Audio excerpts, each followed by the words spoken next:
Imagine getting fined just for having a barbecue in your own backyard. Sounds ridiculous, right? Well, it happened to me. But here's the kicker. I later found out I actually own the whole HOA. It all started on a quiet Saturday afternoon. The sun was shining, the grill was sizzling, and the smell of perfectly seasoned steaks filled the air. My family and a few close friends had gathered for what was supposed to be a relaxing day. Nothing loud, nothing crazy, just good food and good company. Then, like clockwork, she appeared. Karen, the self-appointed ruler of the neighborhood. You know the type, clipboard in hand, permanent scowl, always ready to enforce some unwritten rule that only exists in her mind. She marched straight up to me, completely ignoring the laughter and music in the background. Without so much as a hello, she dropped the bombshell. A $500 fine. You're violating community standards, she announced, waving a printed notice in my face.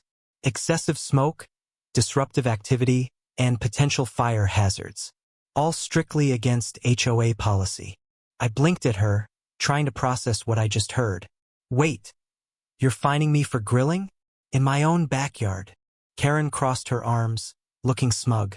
Rules are rules. At this point, everyone at the barbecue had gone silent, watching this ridiculous scene unfold. My neighbor, Steve, who had lived here longer than anyone, chuckled under his breath. She's at it again. I tried reasoning with her. This is just a normal barbecue. There's no excessive smoke, no loud music, nothing crazy going on. We're just enjoying our weekend. But Karen wasn't budging. She pulled out another sheet of paper. Section 4.3 of the HOA guidelines clearly states that any outdoor cooking that produces significant smoke or odor must be pre-approved by the board. Now, I knew for a fact that this so-called rule was complete nonsense. People grilled in their backyards all the time. But Karen had made it her life's mission to make everyone's experience in the neighborhood as miserable as possible. I looked at the fine again, $500, for cooking food. I wasn't about to let this slide. But I had no idea that this was only the beginning. What started as a petty fine would soon turn into something much, much bigger. Took a deep breath, trying to stay calm. You're fining me for having a barbecue? Karen crossed her arms, her face twisted with smug satisfaction. Excessive smoke. Violation of community guidelines. It's all in the rules. I looked around. No excessive smoke, no disturbances, just the smell of grilled steak and a few neighbors enjoying their evening. That's ridiculous. People have BBQs all the time. Not in this neighborhood, she snapped. We have standards. I could feel my patience slipping. So, who complained? That's not your concern, she said with a smirk. Just pay the fine. Now I was pissed. Instead of arguing further, I decided to check with my neighbors. If I was dealing with HOA nonsense, I needed to know if anyone else had faced the same thing. Turns out I wasn't alone. Within an hour, I had heard it all. Fines for the wrong shade of curtains, warnings for parking too long in their own driveway, even a complaint about a kid's chalk drawings on the sidewalk. It was clear. Karen and her HOA crew thrived on petty power trips. I got fined for my grass being too green, one neighbor groaned. They told me my car was unsightly. It's a brand new Tesla. Another scoffed. Every story made my blood boil more. This wasn't about rules, this was about control. So I went digging. The HOA rulebook was a thick, confusing mess. Pages of restrictions written in legalese designed to keep homeowners confused and compliant. But after a few hours of reading, I spotted something interesting. The fine I got, it wasn't even properly documented. According to their own guidelines, violations had to come with a formal warning first, then a chance to correct the issue before a fine could be issued. Karen skipped all that. Gotcha. Armed with this, I marched to the next HOA meeting, determined to fight back. The board sat in their usual smug circle, Karen front and center. I handed them a printed copy of their own rules. According to this, my fine is invalid. Karen barely glanced at it. We have discretion. So, the rules don't apply to you? I shot back. Silence. A few board members shifted uncomfortably, but Karen wasn't budging. The fine stands. That's when I realized logic didn't work here. They weren't following rules. They were making them up as they went. Fine. If they wanted to play dirty, I'd play smarter. I went home and started digging deeper into HOA laws, property records, anything I could find. I expected to find more nonsense. Instead, I found something insane. Something that would change everything. I sat at my desk, staring at the HOA fine notice like it was a personal insult. $500 for a barbecue? Karen and her power-hungry crew had clearly lost their minds. I wasn't about to hand over my money without a fight. Instead of paying, I decided to dig deeper. How did the HOA even work? Where did these fines go? Who controlled everything? If I was going to challenge them, I needed to understand the system. I pulled up the HOA's website and started searching for financial reports. Nothing. Just generic community updates and a long list of ridiculous rules. But I wasn't giving up that easily. Next step? County records. Every homeowners association is a legal entity, which means there had to be official documents somewhere. I spent hours clicking through government websites until I finally found what I needed, the original HOA registration papers. And that's when I saw something that made me stop cold. The HOA wasn't just some neighborhood committee throwing around rules. It was a corporation. A legal business entity with bylaws, a board of directors, and shares? Wait, shares? I scrolled down, scanning through the paperwork. The HOA had been set up decades ago, and instead of just being a collection of rulemakers, it functioned like a private company. Each property owner was technically a shareholder. That's when I noticed something strange. Most homeowners only had a small percentage of shares, a fraction of ownership based on their property. But one name kept showing up with a significantly larger amount of shares attached to it. Mine. At first, I thought it had to be a mistake. Maybe an outdated document or some clerical error. But as I kept reading, it became clear when I bought my house, I had unknowingly acquired the largest stake in the HOA. I wasn't just a resident under Karen's rule. I owned the majority of the HOA. My heart was pounding. I read the documents 3 times just to be sure. This wasn't some technicality. Legally, I had controlling interest. And if that was true, then Karen and her little committee weren't in charge. I needed to be absolutely certain before I made any moves. So I did the one thing Karen never expected. I called a lawyer. Sitting in his office, I slid the papers across the desk. "Tell me I'm not crazy," I said. "Do I actually own this HOA?" The lawyer adjusted his glasses, flipping through the documents. He didn't speak for a while, just nodded as he read, his expression shifting from neutral to slightly amused. Finally, he leaned back in his chair. "You're not crazy," he said. "You have controlling interest, which means," he smirked, "if you want, you can run the HOA." I couldn't help but laugh. Karen had spent years making people miserable, throwing around rules like she was the queen of the neighborhood. But the entire time, I had the power to take her down. I shook my head, still trying to process it. "So, what do I do now?" The lawyer grinned. "Whatever you want. You're the HOA now." I walked into the HOA meeting room, a place that once felt like a courtroom where Karen handed out ridiculous fines like they were candy. But today, everything was different. Today, I was in charge. The long wooden table where the HOA board usually sat felt smaller now, like the power had suddenly shifted. And in a way, it had. Karen sat in her usual spot, arms crossed, lips pursed so tight they practically disappeared. She had no idea what was coming. Cleared my throat. "This emergency meeting has been called for a leadership change." Karen scoffed. "Leadership change? That's not how this works." I slid a thick folder across the table. "Actually, it is. According to the HOA's bylaws, majority ownership determines control. And as of last week, I own that majority." The silence that followed was delicious. A few board members exchanged nervous glances. One of them, an older guy named Frank, shifted uncomfortably in his seat. Karen, however, wasn't ready to back down. "You own what?" she stammered, her face turning a deep shade of red. "The HO," I said, leaning back in my chair. "And as the new president, my first order of business is simple: you're fired." The room erupted. A few gasps, a couple of suppressed chuckles. Karen's jaw dropped so low I thought it might hit the table. You can't do that. I can. And I just did. For years, she had ruled this neighborhood with an iron fist, fining people for grass being an inch too high, for leaving their trash cans out 5 minutes too long, even for parking in their own driveway. But now, her reign was over. She slammed a hand on the table. I'll fight this. I shrugged. You can. But according to these documents, the vote is final. You no longer have a say in this HOA. Karen turned to the board members, expecting someone to back her up. No one did. Frank sighed and muttered, "Honestly, this is long overdue." I turned to the rest of the room. Now on to my next order of business. Every unfair fine issued under Karen's leadership, consider them gone. A ripple of excitement ran through the crowd. People checked their phones, refreshing their accounts, watching those ridiculous charges disappear in real time. And another thing, I continued. From now on, no more absurd rules. No more fines for normal activities.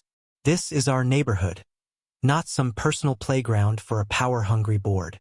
The room broke into applause. For the first time in years, it felt like the HOA was actually working for the people who lived here. Karen, still in shock, grabbed her purse and stormed out, slamming the door behind her. Someone in the back muttered, "Don't let the door hit you on the way out." Laughter followed.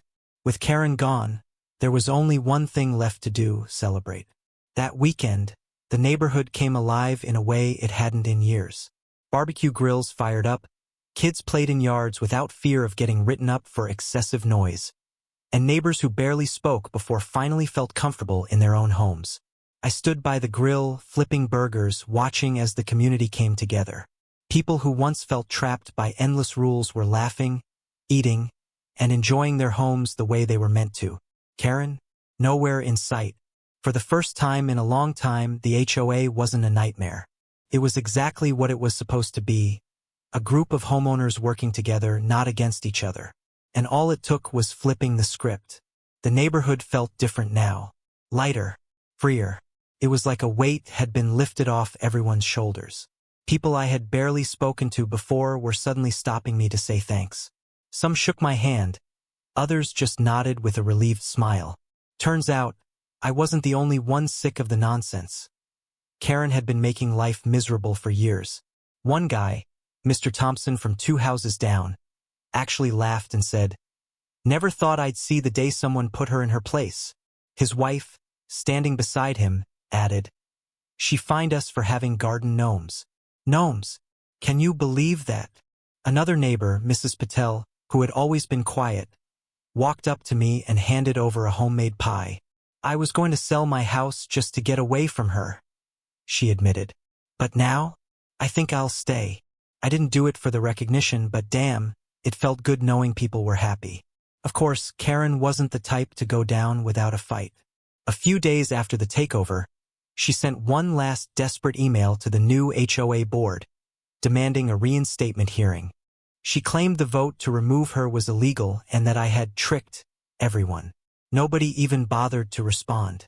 When that didn't work, she tried rallying support, except there was none. The same people she had bullied for years weren't about to back her up now. Then came the petty tactics. She reported imaginary violations, cars parked too close to the curb, trash cans being taken in too late, fences being too tall. But now the rules were clear, fair, and actually reasonable. Every single one of her complaints got dismissed. The final straw? She put her house up for sale. The same neighborhood she once ruled, she was now running from. I never set out to take over the HOA.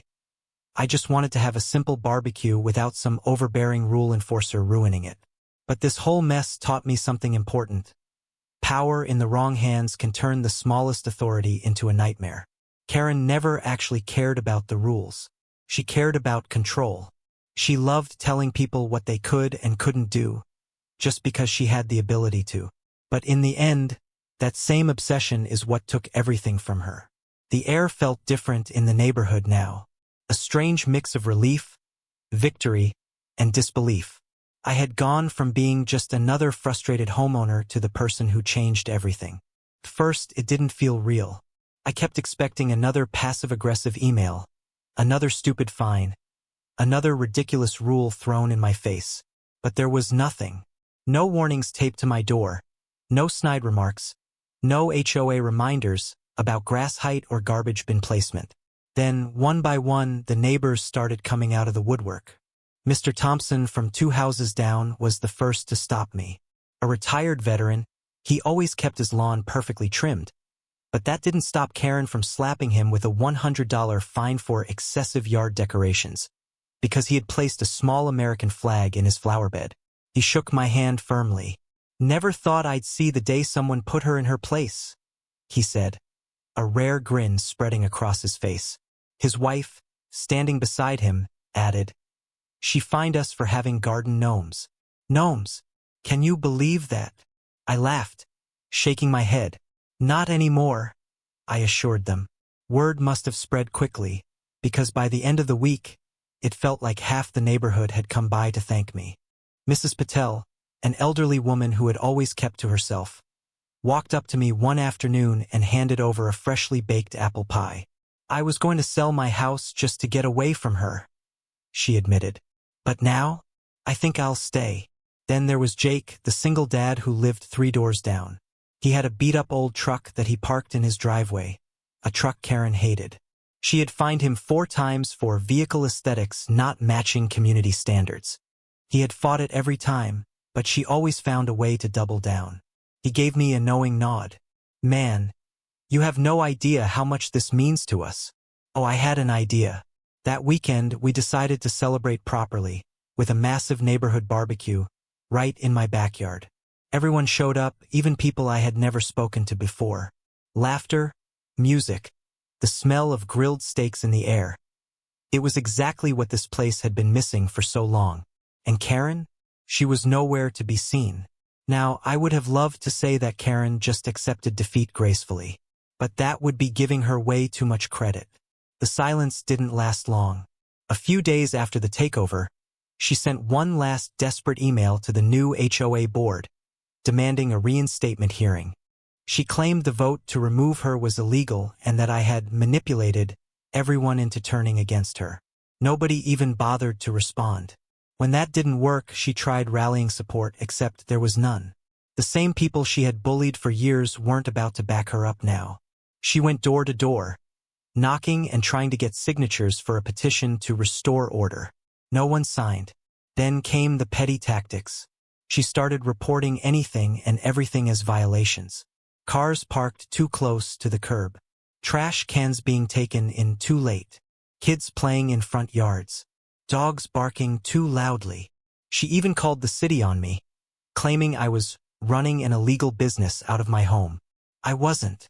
But there was a major difference now. Before, she had power. Now, she was just another homeowner with a bad attitude. Every single one of her complaints got dismissed. I still remember the moment she realized she had officially lost. She was standing in front of my house, ranting about something. How the new HOA leadership was destroying the neighborhood. How things were falling apart.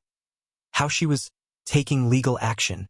I just smiled and said, "Karen, you don't make the rules anymore." For the first time ever, she had nothing to say. The final straw? She put her house up for sale. The same neighborhood she once ruled, she was now running from. I'd be lying if I said I didn't enjoy watching the for sale sign go up. With Karen gone, we got to work fixing everything she had broken. First, we wiped out all the ridiculous rules she had put in place. No more fines for barbecue smoke. No more restrictions on outdoor furniture colors. No more harassment over what kind of cars people drove. Then, we reviewed every fine issued in the past 3 years. Anyone who had been unfairly charged got their money refunded. Next, we changed the leadership structure. No more one-person rule. No more unchecked power. The new HOA board was made up of homeowners who actually cared about the community, not about controlling it. For the first time in a long time, the HOA actually worked for the people instead of against them. And the best part? No more Karen. I never set out to take over the HOA. I just wanted to have a simple barbecue without some overbearing rule enforcer ruining it. But this whole mess taught me something important. Power in the wrong hands can turn the smallest authority into a nightmare. Karen never actually cared about the rules.